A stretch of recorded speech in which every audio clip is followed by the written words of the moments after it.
మాటినరా. ఆ మనీతో పెట్టుకొని తప్పు చేస్తున్నావురా. లేదురా, ఎట్టి పరిస్థితిలో ఈ సెటిల్మెంట్ ఆగకూడదు. వాళ్ళతో పెట్టుకుంటే చచ్చిపోతావురా, చంపేస్తావురా. నాకు వేరే దిక్కు లేదు.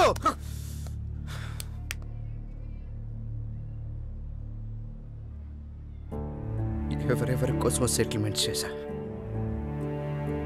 నన్ను ఎలాగో బతకనివ్వరు. కానీ నేను ఎప్పుడు చచ్చిపోతానో నాకే తెలియని పరిస్థితి. నాకేమైనా అయితే పూర్ణ దిక్కులిందైపోతుంది. నేను తనకేం కాని రోజే తన ప్రాణాలకి తెగించి నన్ను కాపాడిందిరా. నా ప్రాణాలు పోయేలోపే తనకేదో ఒకటి చేయాలి.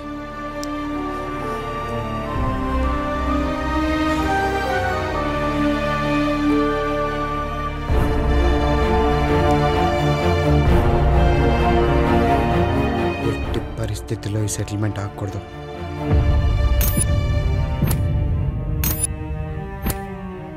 వాడు మనకి 2 రోజులు టైం ఇచ్చాడు, మనం వాడికి ఒక్కరోజే టైం ఇస్తున్నాం.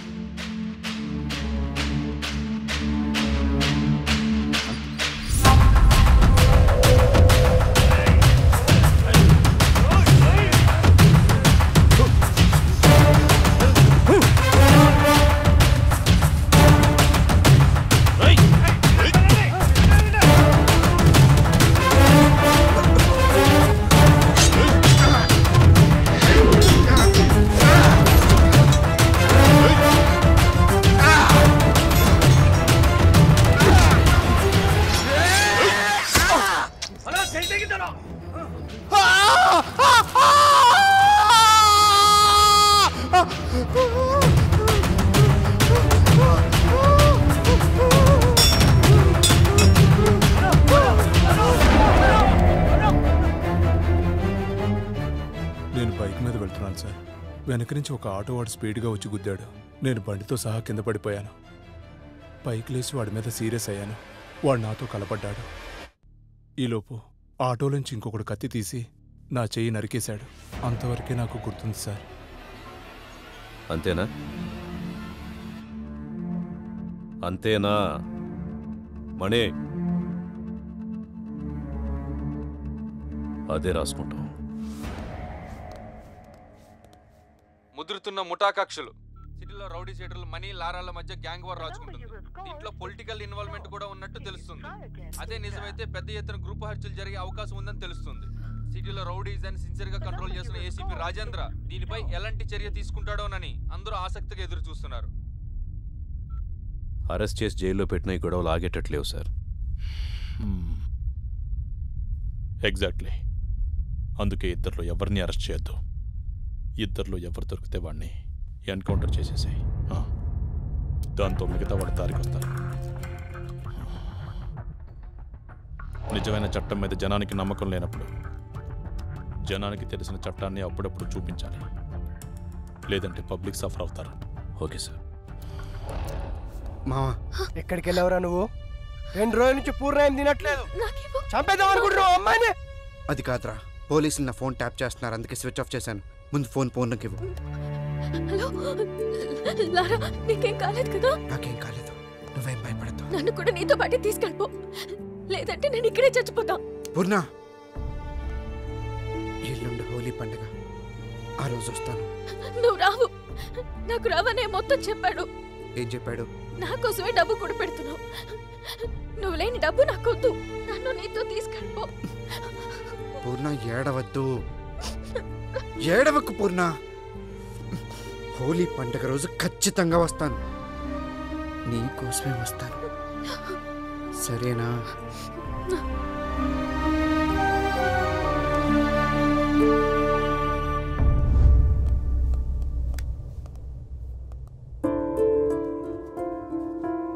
చెప్పులారా.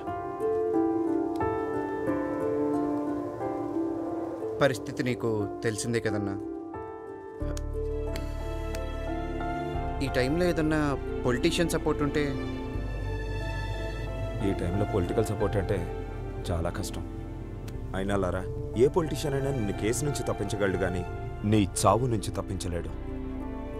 జైల్లో సాధువుని చూసావుగా, పగంటే అలా ఉంటుంది. మద్దల్ చెరువు సూరి, మొద్దు సీను, పరిటాల రవి వీళ్ళని ఏ పొలిటీషియన్ అయినా కాపాడగలిగాడా? ఎందుకంటే వాళ్ళ ఈ పాలిటిక్స్ కాదు, కక్షలు.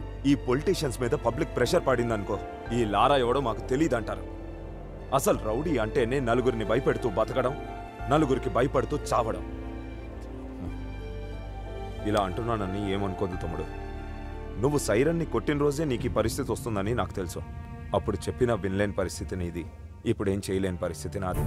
నీకేగా తమ్ముడు, మళ్ళంటోళ్ళు ఎవరికైనా ఇదే పరిస్థితి వస్తుంది. ఇది తప్పు అని చెప్పడానికే ఇలాంటి విగ్రహాలు కడతారు. అయినా మనం మారం. మని కూడా నీలాగే ఎవ్వడికి భయపడ్డావు. పోలీసులంటే అస్సలు భయం లేదు. అందుకే ఎమ్మెల్యే ప్లాన్ చేసి మరీ నీ మీదికి పంపాడు. చూడు తమ్ముడు, నా మాటిని డైరెక్ట్గా మణితో కాంప్రమైజ్ చేసుకో. ఎవ్వరిని నమ్మద్దో, నన్ను కూడా. జాగ్రత్త తమ్ముడు, వస్తా.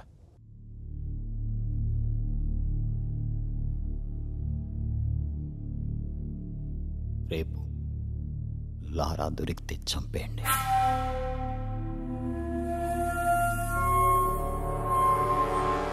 దొరక్కపోతే మీరు 4 టీములుగా విడిపోండి.